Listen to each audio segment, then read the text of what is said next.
Il a dit, je vais tout détruire. Prenez la prédication, la vie. Prêché à Jeffersonville, dimanche le 2 juin 1957, paragraphe 12.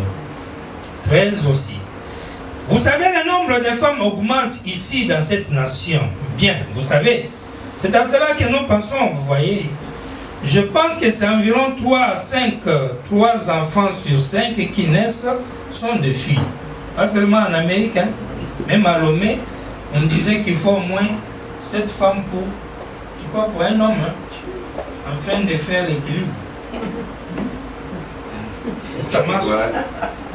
On peut dire amen. Bon, les femmes sont plus nombreuses. D'ailleurs, c'est normal parce que scientifiquement, la femme a des X, l'homme a X, Y. Donc si tu prends les 2X de la femme plus X de l'homme là, c'est 3. 3 quarts appartient à la femme. C'est pourquoi dans le monde, le sexe féminin est plus nombreux que masculin. Donc vous voyez que si vous êtes anti-polygamie, vous mettez les femmes en danger. Naturellement, il y a un problème. Je ne veux pas choisir. Je veux juste dire que je suis seulement en train de lire quoi. Alors au lieu de la prostitution, tout ça là, les sœurs n'ont qu'à laisser à faire des jalousies. Pas la jalousie, c'est un démon. Quand ça outrance, ça devient un démon. Madame dit les femmes sont nombreuses. Pourquoi on ne sait pas. Et Dieu a voulu que ça soit comme ça. C'est pourquoi il faut tirer attention avec la prédestination. Dans sa pensée déjà, lui il fait déjà que les femmes, alors que lui-même sait que le monde est fait pour couple.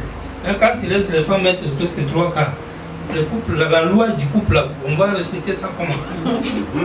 Et au ciel, il n'y a pas de célibataires. Ça aussi fait madame dit chacun a pour lui. Chacun. Dieu n'a fait personne célibataire au ciel. Si vous mourrez célibataire, vous serez surpris, tu auras la femme là-bas. Tu ne connaissais pas, tu vas la retrouver là-bas. On va te dire c'est lui. C'est elle. C'est comme ça. Et chacun vit avec. Tous les enfants sont là, nos familles, tout ça. C'est une vie naturelle, parfaite, que Dieu ramène seulement si c'est ainsi.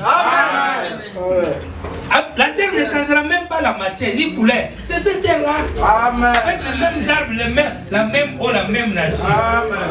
Est-ce qu'on est ensemble?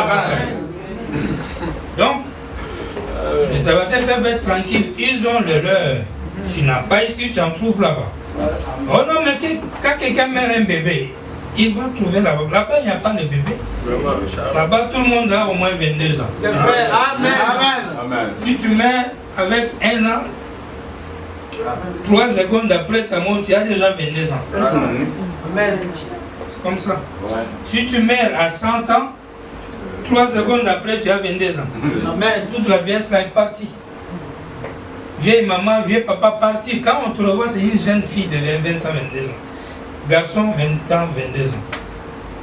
Si tu as la vie éternelle, toi-même tu comprends que tu es dans un monde où Madame dit il n'y a pas un terme pour définir. Vous pensez que Dieu, si l'homme peut faire l'Amérique, peut faire le Japon, Dieu lui ne peut pas dépasser ça. Amen. Soyez ouverts. Les maîtres même.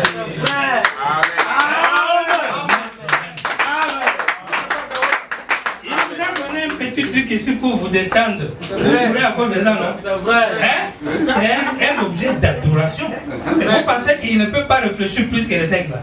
Amen. Que ça soit, il reçoit un plaisir, il vous donne. À cause de ça, vous êtes là comme ça, vous vendez même les salines. Vous vous dites que le monsieur là n'a pas une autre chose à vous donner plus que ça. Donc sa connaissance s'était arrêtée à ça là. C'est la preuve qu'on est vraiment des humains et on est des animaux. Hein. Vous savez que l'homme c'est un animal. L'homme c'est un animal là, sans chaud, une mammifère. Mais si là la nature de Dieu par la nouvelle naissance, là il est un Dieu. Vous devez comprendre qu'on a plus à gagner que le simple l'argent, les sexes. Ce sont des bêtises, ce sont des conneries. Dieu nous a donné ça pour que quand on sort, on est fatigué dans la chaleur, puis tu viens là-bas au ciel. C'est pour ça, pour te détendre, rabaisser les tensions de nerfs. Point barre. Et ajouter reproduction. Et vous pensez que quand vous allez dans un corps où il y a perfection, ça là, ça a quel rôle à jouer? Et puis j'ai vu un pasteur qui se battait avec forcément pour que cela soit aussi dans l'éternité. Parce que pour lui, vraiment, c'est ça qui est un grand plaisir pour lui. Je lui dis, révérend, il n'y a pas écrit. Non, ça doit être. Il y a. Et puis ça rejoint les amis musulmans qui disent, oui, il faut être vigoureux et combattez-vous. Et puis quand vous irez là-bas, vous aurez 70 vierges. C'est bien. Espérons. Alors l'homme s'était donné sur la terre pour la reproduction. Amen. Et puis quand l'homme sort, il revient le nerf, on le tapote comme ça et puis il s'abaisse. Point barre. Mais Dieu a plus que ça. Ne dites pas que c'est là où il s'est limité. Toi, tu n'es pas lui. C'est pas toi qui as créé. Comprenez qu'il a des choses qui dépassent ça. Donc, ne vendons pas notre vie à cause de mariage, sexe, l'argent. Non, ne le fais pas. Ne le fais pas. Si tu le fais, tu as fait un très très mauvais choix. On avance parce que aujourd'hui je n'ai pas besoin de... Vous savez, moi je suis très dérangé. Lesquels m'ont beaucoup dérangé. Parce que moi je vois beaucoup de choses. Et parfois je n'aime pas trop parler parce que j'ai l'impression que je peux effrayer les gens. Vous savez, au début de l'année, on a dit simplement un petit truc ici. Qui sait si d'ici mars, qu'est-ce qui arriverait sur la terre? On est à Mars, on parle d'une guerre grave. Et si c'était la dernière? Et si c'était la dernière? Vous voyez qu'à un moment, on peut être carrément surpris. Il y a des calculs ici qu'on va faire. Seulement, le marqueur là, je ne sais pas si vous allez bien voir. Dans le nouveau tableau, on va acheter un nouveau tableau. Ça, on va jeter bien. Donner une chose. Vous avez un marqueur? C'est pour le tableau? Ah non, laisse alors. Je crois que ça se voit un peu. Oui, ça va. D'accord. On va arriver à ça tout à l'heure. Parce qu'aujourd'hui, je ne vais pas dire. Je voulais simplement qu'on arrive à quelque chose, qu'on comprenne l'essence des Écritures, et on peut prier et dire à Dieu, entre dans mon cœur. Je vais être sous l'anti-bruit, sous l'anti-bombe. Amen. On est ensemble. Amen. Dans ces jours-là, Kabalam dit, et lui dans la prédication de la vie, il dit les femmes sont plus, je pense que c'est environ 3 enfants sur 5 qui sont filles. Les femmes deviennent de plus en plus majoritaires et les hommes deviennent de plus en plus minoritaires. Les femmes commencent à prendre le dessus parce que c'est simplement la tendance de la prophétie du jour. Cette nation est une nation de la femme. Elle sera dirigée par une femme. Et souvenez-vous, la troisième, en 1933, j'ai vu cela venir dans une vision. Une femme trop puissante dirigera toute cette nation un jour. C'est l'exacte vérité. Avant le temps de la fin, avant la destruction totale. En ces jours-là, les voitures auront la forme d'un œuf. Elles auront cette forme-là jusqu'à l'arrière, devant, comme ça. Derrière, comme est-ce qu'il y en a? Il y en a. Amen. Il dit, elles seront contrôlées par une sorte de puissance, de sorte que parfois on n'aura même pas besoin d'utiliser des volants. On va simplement régler cela et elle ira comme cela, voyez, avant la destruction. Ça, ce sont les signes. Amen. Que quand vous voyez déjà, c'est pourquoi la première raison, cause, le premier signe qui peut nous permettre de croire à un début, si nous voyons une guerre, que cette guerre soit la troisième guerre mondiale, la première condition, il faudra d'abord que toutes les 6 visions de William Branham concernant la fin du monde soient accomplies. Amen. Vous connaissez les 6 visions? Vous connaissez les 6 visions? Quelqu'un a l'exposé de cet âge ici? Il y en a? Ok, l'exposé, c'est très bien. Il faut toujours avoir le brochure. Je préfère comme ceci, ça serait plus rapide que dans mon truc. Ouais, nous parlons le français là ordinaire. Il dit, les femmes prendront le pouvoir, et il commence à expliquer la doctrine de l'Église catholique, comme je l'ai toujours dit, elle prendra le pouvoir aux États-Unis. Quand il parle de femmes, il voit une femme naturelle, il voit aussi l'Église catholique qui prédomine aux États-Unis. Et parmi les 6 visions, regardez un peu ce qu'il a vu. Prenez l'exposé de cet âge. La première condition pour qu'on parle de la fin du monde, c'est, on va d'abord voir ces choses ici. Il dit ceci. Prenez page 313. Il dit, l'âge de la Odyssée a commencé vers le début du XXe siècle, peut-être en 1906. Combien de temps durera-t-il en tant que serviteur de Dieu qui a eu des quantités de visions dont aucune n'a jamais failli? Je prédis, je ne dis pas, je prophétise, mais que si je prédis que cet âge se terminera aux alentours de 1977. Prédire et prophétiser, c'est la même chose, n'est-ce pas? Ou bien? Amen. Elle dit, je prédis, je ne prophétise pas, je prédis. Mais prédire et prophétiser, pro c'est avant, prophétiser, parler. Pré c'est avant, dire, parler. C'est la même chose, ou bien? Amen. Parce que c'est la vérité, il a prophétisé. Mais il voulait envahir l'Éthiopie et ce pays allait tomber sous sa coupe. Cette vision a causé pas mal de remords, mais elle s'est accomplie. Si vous voulez parler de la fin du monde ou de la 3e guerre mondiale, vérifiez d'abord, est-ce que Mussolini est allé envahir l'Éthiopie? Vrai ou faux? Il a déjà fait très longtemps, passé. 1, 2. La vision suivante annonçait qu'un Autrichien du nom d'Adolf Hitler se leverait et deviendrait le dictateur de l'Allemagne et qu'il entraînerait le monde dans la guerre. Est-ce que Hitler est déjà venu? Déjà passé? 2. 3e. Le domaine, la 3e vision était celui de la politique. On devait voir les fascismes sur la terre, le nazisme et le communisme. Mais les 2 premiers seraient absorbés par le 3e, c'est-à-dire le communisme. Fascisme et nazisme vont tomber. Mais le communisme, lui, va rester. Puis la voix a dit, observe la Russie, surveillez les rois du Nord. C'est un ordre de Dieu. Observez la Russie. De surveiller. En d'autres termes, Dieu vous a dit quelque part, observez Israël. Parce qu'il est l'horloge de Dieu.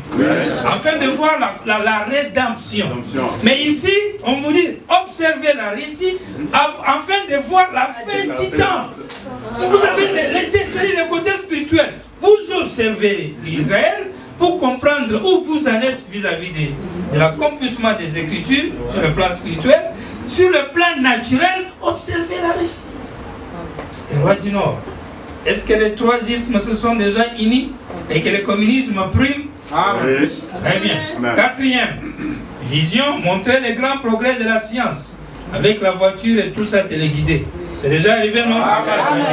5e parle de l'immoralité des femmes. Ça c'est elles sont plaquées dehors là, non? Donc il n'y a même pas de commentaires à faire. 6e, une femme aux États-Unis comme présidente. Et si vous prenez la condamnation par représentation, en 1960-62, Frère Branham dit que cette femme-là, c'était le président Kennedy. Amen. qui était dominé par sa femme Jacqueline. Jacqueline qui représentait Jézabel, son antitype, son type. Et Kennedy qui était Akar. Amen. Et Branham qui était Élie. Et les trois vivaient ensemble sur la terre. Les États-Unis, Israël spirituel. Et de la même manière, Akab avait introduit Israël naturel dans l'idolâtrie. Kennedy fut le premier président catholique des États-Unis qui défendait cette doctrine catholique. C'était de l'idolâtrie aussi aux États-Unis. C'est la sixième vision. Là même, d'ailleurs, même Frère Branham a dit ça. Il a dit aux Américains, vous avez fait un très mauvais choix en votant Kennedy. Un faux. J'étais étonné, il dit c'est un faux. Et alors que quand vous lisez l'historique de l'apparence, il est comme ça. Et on le comparait à Obama. Et vous avez vu qu'Obama était, je vous avais dit ça, on a enseigné ça ici, qu'il était la reprise du cycle de prophétie. Vous voyez? C'est-à-dire au bout de 50 ans, le même événement était revenu encore. Amen. Ou bien, vous vous rappelez de ça? C'est-à-dire, vous avez une Michelle Obama qui était Jacqueline encore. Et vous avez encore Obama qui était encore un autre féminin, dominé par la femme. Et pourquoi on disait la femme a une forte personnalité? C'est comme si c'est par elle que beaucoup de choses arrivaient. C'est pas si on est ensemble. C'était encore une fois de plus la prophétie qui revenait, qui tournait.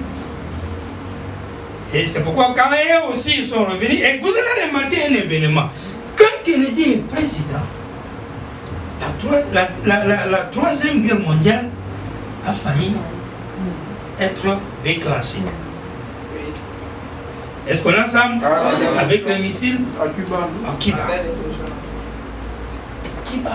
Et il y a eu même les astronautes indiens qui ont annoncé la fin du monde un certain décembre 1962. Au Frère Branham dit, ne vous moquez pas. C'est là une application spirituelle. Et en 63, on a vu la nuée venir. Voilà pourquoi j'ai relié ces histoires avec la nuée. Quand Obama est devenu président, nous avons encore eu des prophéties. 2012, hein? 2012, c'est ça, non? Le 21 décembre 2012. Exactement ce qui était arrivé au temps de Kennedy. C'est arrivé encore avec Obama. Ils ont annoncé la fin du monde, mais ça n'a pas non plus été accepté par les gens. Et ils s'en sont moqués. Et plus tard, nous avons vu un pape vivant qui quitte le pouvoir. Et il décide d'annoncer sa démission juste un 28 février.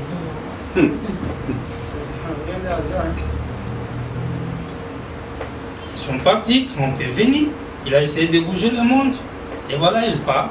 Et on retrouve encore une femme habillée en violet, qui est vice-présidente maintenant. Là maintenant, on n'a pas seulement une femme du président, mais là maintenant, on a une femme présidente des États-Unis. Au point que, quand le président est un peu dans un souci, c'est elle. Amen. Et la Bible avait parlé, justement, Frère Branham a parlé des violets, cruels et tout ça. Et vous en avez une qui était habillée dans cette couleur-là, lors de l'inauguration. Et pendant qu'ils sont à la tête du pouvoir, et il y a encore un déclenchement des problèmes des missiles. Amen. Et écoutez, 7e vision, il dit, dans la 7e et dernière vision, j'entendis une effroyable explosion. Ce qui va arriver, qu'on entend aujourd'hui là, Branham lui a déjà vu ça en vision. Alors toi dis que ça ne va pas arriver, on va voir. Il dit, j'ai entendu une effroyable explosion. En me retournant pour regarder, je n'ai vu plus que décombres, cratères et fumées sur tous les territoires américains.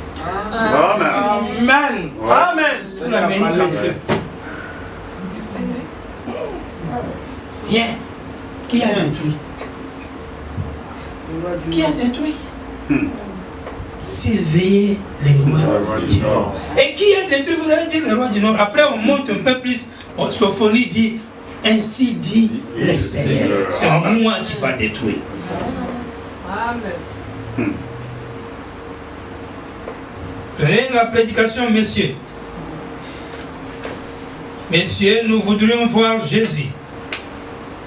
Donc, toutes ces sept visions, 6 visions, doivent être accomplies. C'est là où les amis du deuxième exode, ils sont piégés.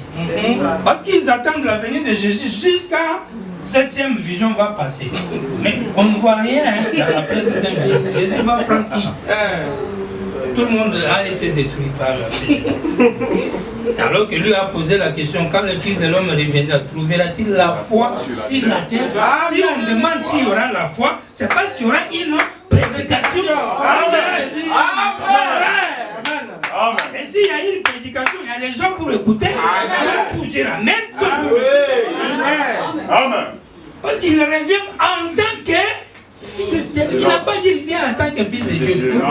C'est esprit au long de vie. Amen.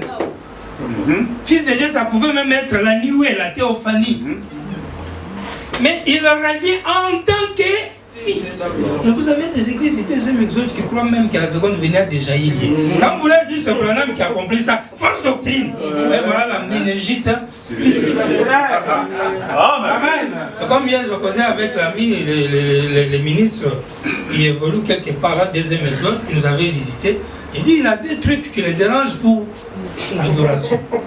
Et le premier, il dit c'est l'ange qui a dit à Jean, ne m'endors pas. Et l'ange là, et Branham, donc ça complique un peu.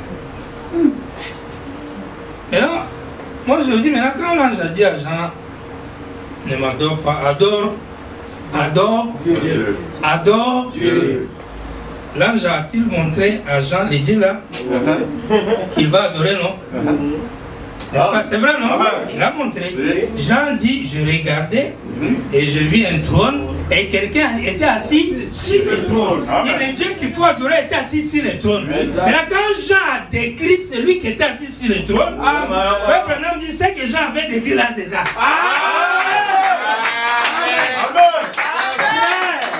Maintenant, vous focalisez seulement sur l'ange a dit, ne m'adore pas. Mais l'ange aussi a dit, adore celui qui est assis sur le trône. Et celui qui est assis là, il est photographié ici. C'est fini en même temps. On va faire là. On ne va même pas lire une brochure. Amen. Oh, deuxième truc, Malachie 4, 5, 6. 4 veut dire délivrance. 5 veut dire grâce, 6 veut dire humain. Ce qui veut dire n'adorez pas un homme sauvé par grâce. Le docteur c'est bon. Et là, moi je lui ai dit, mais tu sais que pour briser les sceaux, on a besoin d'un homme qui est sauvé par grâce. Et puis les 24 anciens ont dit, adorez celui qui a brisé les 7 sceaux. Et celui qui les brise, c'est un homme sauvé par grâce. Vous allez faire par quel homme? Amen. Amen. Adorez Branham, laissez les bêtises.